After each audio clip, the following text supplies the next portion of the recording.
Chirurgie, chimiothérapie, immunothérapie, les traitements contre le cancer ont énormément évolué en quelques décennies. Aujourd'hui, la recherche ouvre de nouvelles perspectives d'espoir, alors remontons ensemble le fil du temps.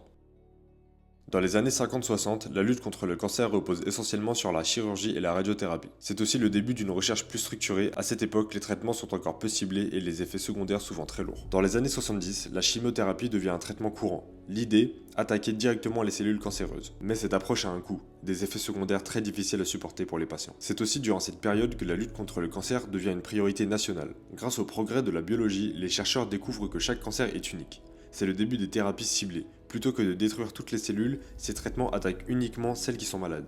Un grand pas vers une médecine plus efficace et moins agressive. Les années 2010 marquent un tournant avec l'essor de la médecine personnalisée. Aujourd'hui, grâce à l'analyse génétique des tumeurs, on peut proposer des traitements adaptés à chaque patient.